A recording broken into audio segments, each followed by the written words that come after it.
ভাৰতৰ আটাইতকৈ ফাষ্টেষ্ট যিখন ট্ৰেইন যিখন সম্পূৰ্ণৰূপে দেশত নিৰ্মাণ হোৱা চেন্নাই আমি কাৰখানাত আছো হৈ 2 মাহ সময় লাগে সম্পূৰ্ণৰূপে প্ৰস্তুত হৈ উঠোতে ৰেলৰ যিবিলাক আচলতে বুগি থাকে য'ত ৰেলখন লৈ যোৱা হয় তাত কিদৰে নিৰ্মাণ হয় ৱাটাৰপ্ৰুফৰ বাবে 3টাকৈ পৰীক্ষা কঠোৰ পৰীক্ষাৰ মাজত যাবলগীয়া হয় এয়া বন্দে ভাৰতৰ বনাই থকা হৈছে ফ্ৰণ্টটো চাই হয়তো আপোনালোকে গম পাইছে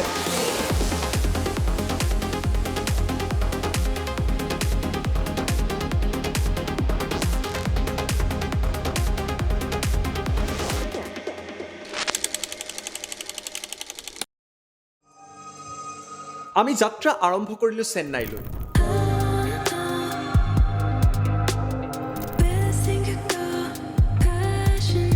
PIBৰ উদ্যোগত এই যাত্ৰাৰ আৰম্ভণি হ'ল গুৱাহাটী বিমানবন্দৰৰ পৰা আৰু কিছু সময়ৰ পিছতেই লেণ্ড কৰা হ'ল চেন্নাইস্থিত বিমানবন্দৰত আমাৰ উদ্দেশ্য আছিল ভাৰতৰ দ্ৰুততম ৰেল বন্দে ভাৰতৰ কাৰখানা পৰিদৰ্শন কৰা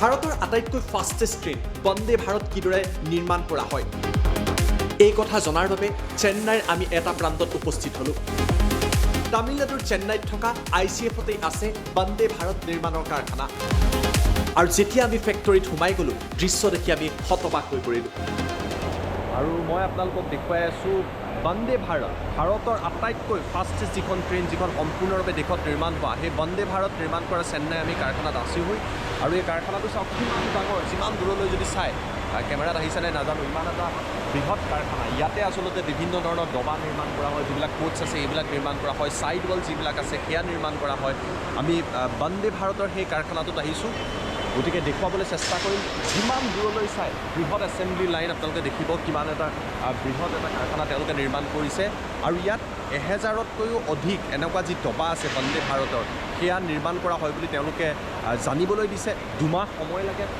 সম্পূৰ্ণৰূপে প্ৰস্তুত হৈ উঠোতে হাই মেচিনেৰী ইয়াত আছে গতিকে সেই দৃশ্য আমি দেখুৱাইছোঁ ভাৰতে এতিয়া যি মেক ইন ইণ্ডিয়াৰ কথা কৈ আছে ভাৰতত নিৰ্মাণ কৰা সা সামগ্ৰীৰ কথা কৈছে তাৰ ভিতৰত এয়া Vande Bharat express one of the fastest train in India আৰু এয়া চাওক ৰেলৰ যি বন্দে ভাৰতৰ যিবিলাক আচলতে বুগি থাকে য'ত ৰেলখন লৈ যোৱা হয় তাত কিদৰে নিৰ্মাণ হয় খালী চকুৰে হয়তো আপোনালোকে দেখা নাই ৰেলৰ তলত এনেকুৱা চকাবিলাক দেখিছে য'ৰ ওপৰত এই ডবাবিলাক থাকে আৰু কিমান এনেকুৱা আছে চাওক ইমান এটা বৃহৎ ফেক্টৰী ইয়াত ইমান সুন্দৰভাৱে নিৰ্মাণ কৰি থকা হৈছে দিনে নিশাই চলি আছে সেই দৃশ্য আমি আপোনালোকক দেখুৱাইছোঁ আৰু বৃহৎ বৃহৎ যন্ত্ৰলৈ এইদৰে ব্যৱস্থা কৰা হৈছে এই যিটো দৃশ্য দেখিছে পানী পৰি আছে ইয়াত আচলতে ৱাটাৰপ্ৰুফ হয়নে নহয় ৰেলৰ এইবিলাক 3টাকৈ তেওঁলোকে পৰীক্ষণ কৰে তাৰ এটা পৰীক্ষণে আমি ওচৰৰ পৰা আপোনালোকক দেখুৱাবলৈ চেষ্টা কৰিছোঁ মই যিটো কথা কৈছিলোঁ যে ৱাটাৰপ্ৰুফৰ বাবে 3টাকৈ পৰীক্ষা কঠোৰ পৰীক্ষাৰ মাজত যাবলগীয়া হয় এই ৰেলৰ ডবাবিলাক ইয়াত পানী পেলাই থকা হৈছে চাওক আৰ্টিফিচিয়েল যি পানীৰ ব্যৱস্থা কৰা হৈছে ৱাটাৰৰ ব্যৱস্থা কৰা হৈছে তাৰ জৰিয়তে ৱাটাৰপ্ৰুফিঙৰ ব্যৱস্থা কৰা হৈছে এইদৰে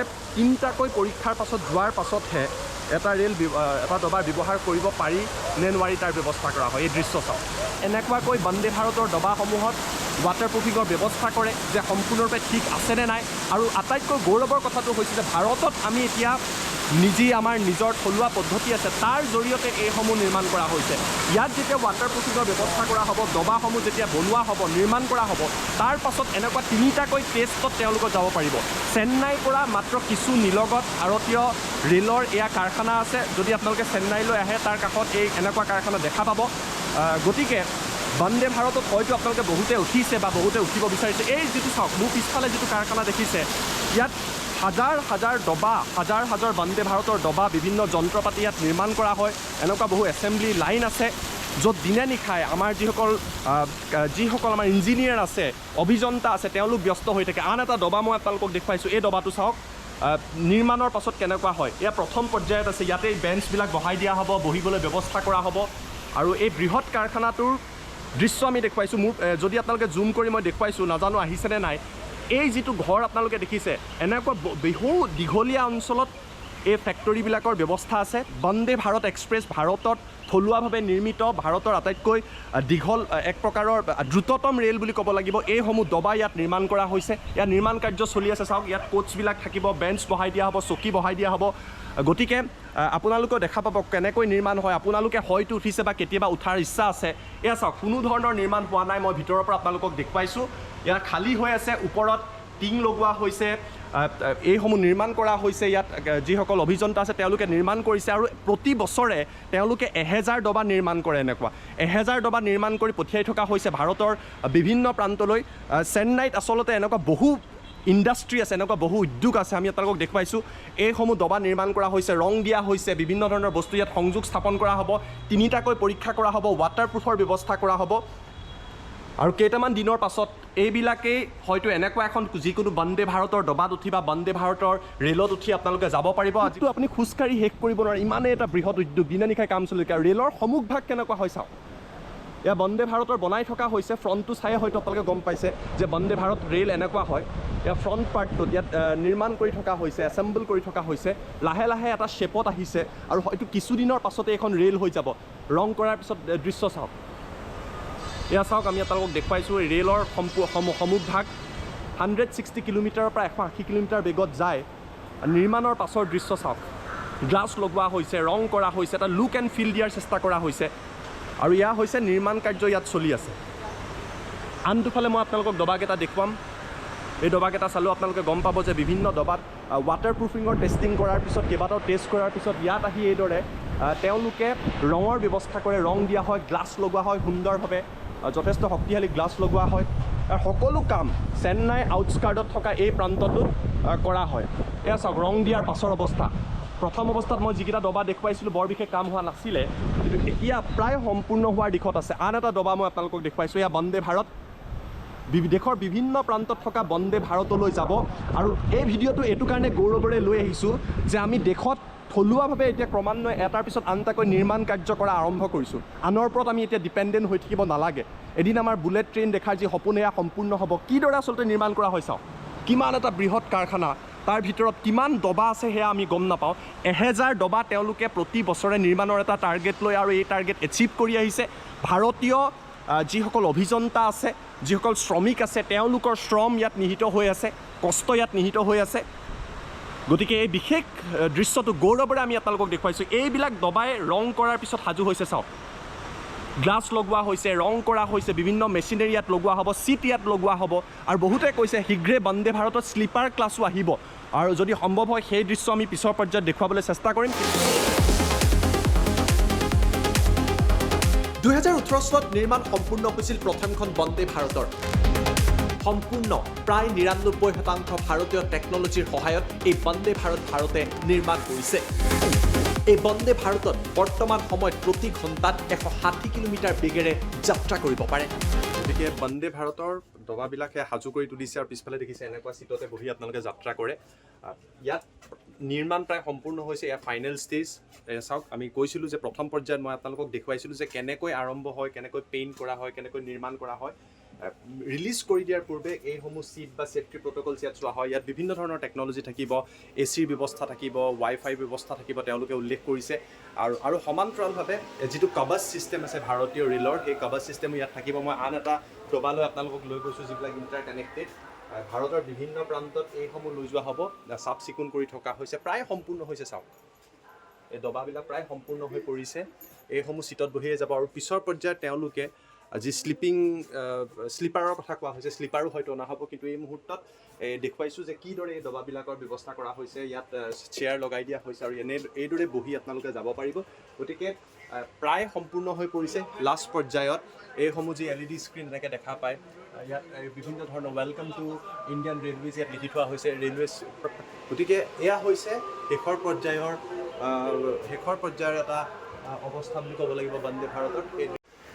বন্দে ভাৰতৰ যিগৰাকী চালক বহে, যিগৰাকী চালকে ৰেলখন চলায়, কেনেকুৱানো হয় এয়া দেখুৱাবলৈ এখন নিৰ্মিত বন্দে ভাৰত মই ৰেলত আহিছোঁ। মোৰ পাছফালে আপোনালোকে দেখিছে, এয়া হৈছে চালকৰ স্থান। ইয়াৰ পৰাই চালকে চলাই সন্মুখভাগ দেখা পায়। মই কেমেৰাটো পেন কৰি, কেমেৰাটো ছুইচ কৰি আপোনালোকক দেখুৱাম যে কিদৰে ইয়াত চালকসকলে ৰেল। আৰু এয়া হৈছে সেই অঞ্চলটো, যিটো অঞ্চলৰ কথা মই আপোনালোকক কৈছিলোঁ। সম্পূৰ্ণভাৱে ইয়াত চালকগৰাকী বহে, ইয়াত তেওঁলোকৰ কমিউনিকেশ্যন ছিষ্টেম আছে। বিভিন্ন ধৰণৰ ইয়াত নাভিগেশ্যনৰ বাবে বিভিন্ন ধৰণৰ ছুইচ দিয়া হৈছে। ইয়াত স্পীড মিটাৰ আছে। এয়া আপোনালোকে দেখিছে 160 কোৱা হয় যে প্ৰতি ঘণ্টাত 160 কিলোমিটাৰ বেগত যাব পাৰে আৰু 180 পৰ্যন্ত যাব পাৰে ছেফটিৰ বাবে 160 আছে ভাৰতে যি সপোন দেখিছে আমি যে সপোন দেখিছোঁ বুলেট ট্ৰেইন যিদৰে জাপানত আছে যিদৰে চীনত আছে এদিন দেশীয়ভাৱে আমি সেয়া নিৰ্মাণ কৰিম সেই পদ্ধতিত এখোজ বুলি ক'ব পাৰি সম্পূৰ্ণ দেশীয় পদ্ধতিৰে চেন্নাইৰ আউটস্কাৰ্টত থকা ইয়াত এই বন্দে ভাৰত নিৰ্মাণ কৰা হৈছে আৰু যিগৰাকী চালক আছে চালকগৰাকী ইয়াৰ প্ৰায় সন্মুখভাগ দেখা পায় অৰ্ধনিৰ্মিত অৱস্থাত এই ৰেলখন আছে এই সম্পূৰ্ণ অঞ্চলটো আছে গতিকে এই দৃশ্য চাই কেনে পালে আমাক কমেণ্ট কৰি জনাবলৈ নাপাহৰিব এয়া মাত্ৰ ভাৰতীয় ৰেলৰ বাবে আৰম্ভণিহে পৰৱৰ্তী পৰ্যায়ত বন্দে ভাৰততকৈও অধিক দ্ৰুতগতিত যাব পৰা বিভিন্ন ৰেল ভাৰতে নিৰ্মাণ কৰিব বুলেট ট্ৰেইনৰো সপোন ভাৰতে ইয়াৰ পৰাই দেখিছে এইদৰে এতিয়া আত্মনিৰ্ভৰশীল ভাৰত আৰু মেক ইন ইণ্ডিয়াৰ জৰিয়তে আমি আগুৱাই গৈছোঁ So this is our driver desk. This is our cab area. Okay. So we have a spacious cab. Okay. The one behind you that is called as a CRW panel, which has the basic controls. And that side we have the kavach panels. Relay panels are installed there. So that is the basic setup. To give just about the panels. This is our driver desk. Okay. So driver desk here loco pilot will sit. Here assistant loco pilot will sit. Here this is our main driver display unit. In driver display unit we can see all basic functions related to traction, brake, high voltage systems, everything we can see, we can control, right? And next this is our kavach display screen where we can see the signal aspect, status of RFID, we can see the signal strength, everything. This is our kavach display. This is our speedometer which is provided in coaches. And these are LED indications for better appreciation of the loco pilot. What is the status of parking brake? What is the status of panto? What is the status of doors? Everything can be comprised from here. This is our MCP panel. MCP stands for main communication panel. So communication in the sense driver can communicate to guard through an IC communication or driver can broadcast messages to all passengers. That is a broadcast message. Or I told you we have emergency call which is called as ETBU, emergency talkback unit. Those calls also will come here. Okay, so this is our main communication panel and any messages for public broadcast for all the passengers can be seen from here. Okay, this is our main communication panel. That is our camera screen. Okay, wherein we can scroll down all the cameras. You can see all the cameras of the rig. And if any call comes in MCP, any distress call, the cameras will be automatically popped there. And our Vande Bharat has various redundancies, so standby systems. So I told you this is the main driver display unit which is very critical for operation. Okay, through this only we get to know what are the status of brakes, what are the status of doors, what are the status of RMP equipments, fans. চেন্নাইত থকা এনেকুৱা বহু উদ্যোগ আমাৰ অসমতো প্ৰয়োজন আছে আৰু সেই কথা আমি এই যাত্ৰাৰ জৰিয়তে বাৰুকৈয়ে অনুভৱ কৰিলোঁ